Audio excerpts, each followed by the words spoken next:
has held several staff positions on Capitol Hill, including one working for Chairman of the Senate Finance Committee, Lloyd Benson of Texas, whom he also worked for when Benson served as Secretary of Treasury.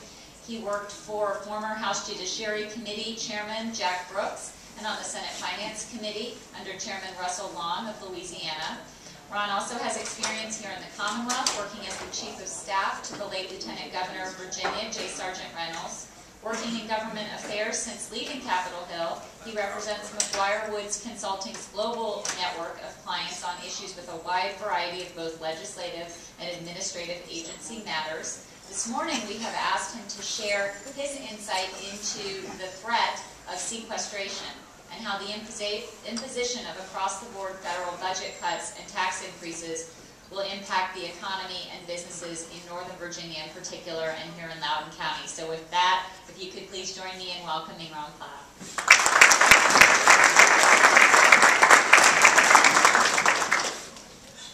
Thank you, Mandy, and I will try to do this as quickly as possible and make it as, well, there's no way to make it undepressing.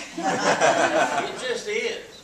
And by the way, we have 32 days to go before we fall off the cliff.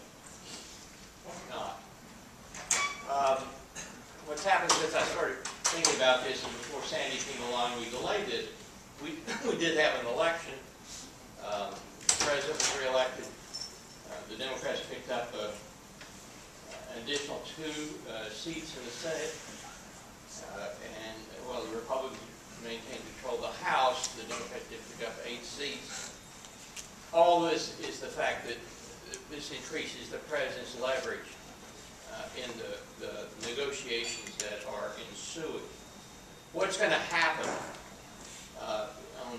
in January? Well, all the Bush tax cuts expired, including the individual income tax rates, capital gains, dividends, the estate tax. And also, for several years, we've had a patch, so-called patch, on the alternative minimum tax, which has kept it from impacting millions of people who currently it does not touch. That patch was not extended. It expired last year, so that if it's not fixed, it's going to hit you on your 2012 income, big time. So that'll get everybody's attention. And there's also all the expiring tax credits, which were not due and which have to be done retroactively, hopefully. And then we have the wonderful thing, y'all remember the debt ceiling. It expires in March, if not sooner. And I think both sides want to try to include the debt ceiling in this bigger bill. It'll be less politically dynamite for a lot of people to vote for a bill that happens to fix the debt ceiling than to have that as an individual vote. Those have always been fun votes. I can remember even back in the 70s and 80s, they just sort of pick up sides, and everybody who had just been reelected in the Senate would vote yes. If you had 4 years to go, it was sort of a flip the coin kind of thing. And those who are going to be up in 2 years would all get to vote no. Unfortunately, we can't do it that way anymore. So the other thing, of course, is the Budget Control Act of 2011. It cut billions of dollars in federal spending over the next 10 years. But it also required that we find $1.2 billion, $1 trillion, I'm sorry. Back when I worked up there, it was just billions, so now it's trillions.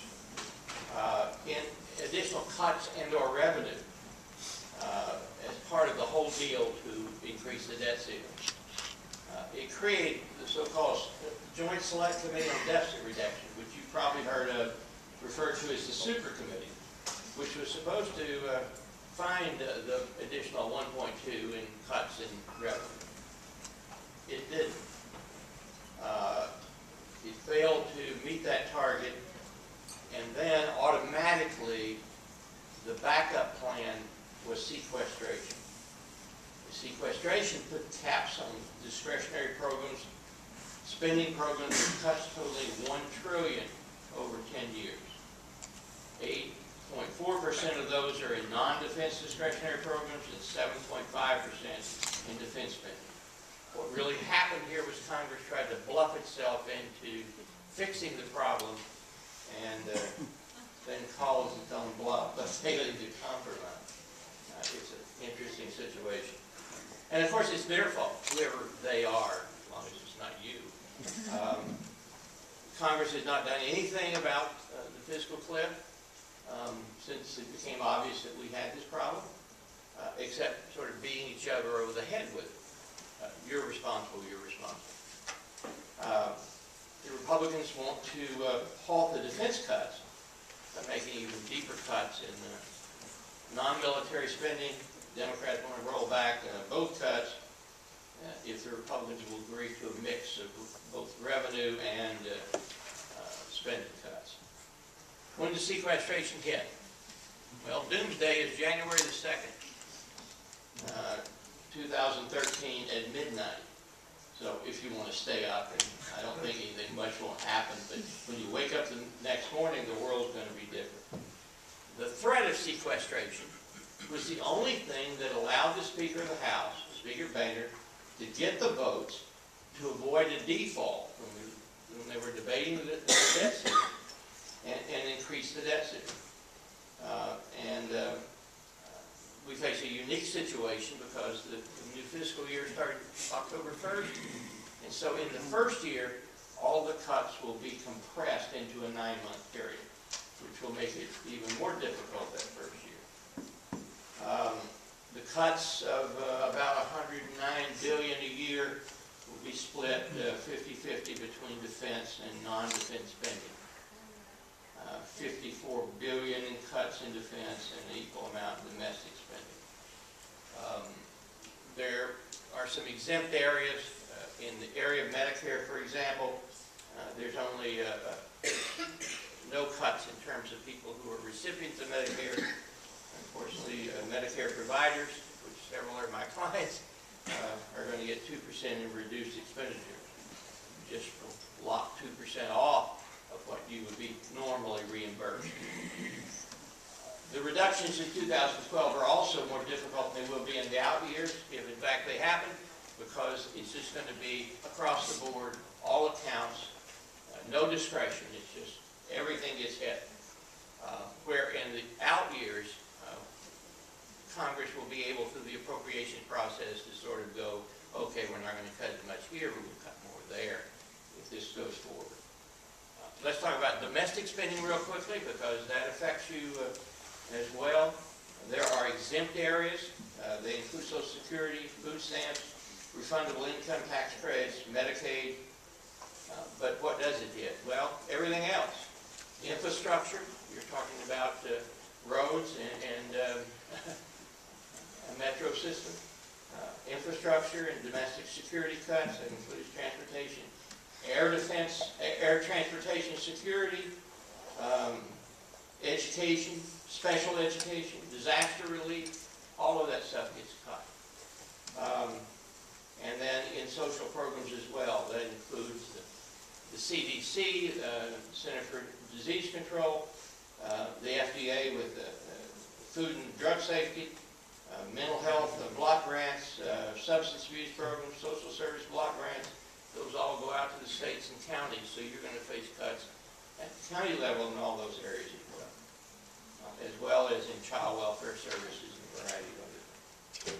In the defense area, the exempt part is military pay, benefits, change of station travel, and overseas contingency operations. Hopefully there won't be many of those, but in this world we live in, you never know. What that means is that since those are exempt and nothing else is, an enormous percentage of the defense budget is going to go for salaries and benefits. And so DOD will not have the discretion to preserve funding for national security measures which they've been trying to develop of one kind or another. So a lot of R&D, for example, will go by the wayside. And DOD is already delaying the signing of new contracts, slowing the procurement process, and a lot of contractors, defense contractors are slowing their payments to their subcontractors and hoarding cash. And so already the negative economic consequences of this are showing. If this hits, sequestration will cause a reduction in the United States gross national product of 0.5 percentage point. And that may seem small, but that's a big, big deal. It would mean a loss of 1 million jobs nationally over the first 2 years. The unemployment rate would raise to over 9% again. The states that would be hit worse are Texas, California, and Virginia. And a lot of that's because of the concentration of the defense industry in those 3 states. But there will be heavy losses in the private sector for both contractors and subcontractors. In Virginia, it's expected that we'll lose 207,000 jobs, almost 208,000 jobs. In Loudoun County, there will be a cut of 18% in defense discretionary budget cuts. So out of your economy here for defense subcontractors, contractors, there will be a loss of 550, basically, $1 billion in lost revenue, in lost income, which also, of course, affects the revenues of the county. Virginia will then have lower revenue, which will mean they'll have to make cuts at the state and local level, including additional job losses. And there'll be approximately $21 billion lost to state GDP. So what's Congress going to do? Well, so far they've done nothing, as we pointed out. Negotiations are taking place, and so far it's all been sort of not realistic kind of negotiations so far. But what could happen? Well, one, we could fall off the cliff. And my personal estimate of that is it's about 50-50. Historically, as I go back and look at similar situations in the past, we always at the last moment fixed them. I don't know that that's any longer true. The ideological divisions, the partisanship in the Congress has become so much more deeper that it's not assured that, as we've done historically, we'll actually fix the problem or even find a Band-Aid to cover it over briefly. If we do something to keep from going over the cliff, it's likely just to be a short-term deal. I know you hear, if you read the papers and all, you'll hear a discussion of a big deal, which would include all sorts of things. That's not going to happen in the 32 days we have left remaining. Not to mention the 10 legislative days that Congress has. So what would we do initially? Well, you could extend the current tax laws minus the high income cuts, although the possibility is the target point will be raised from $250 to $1 million.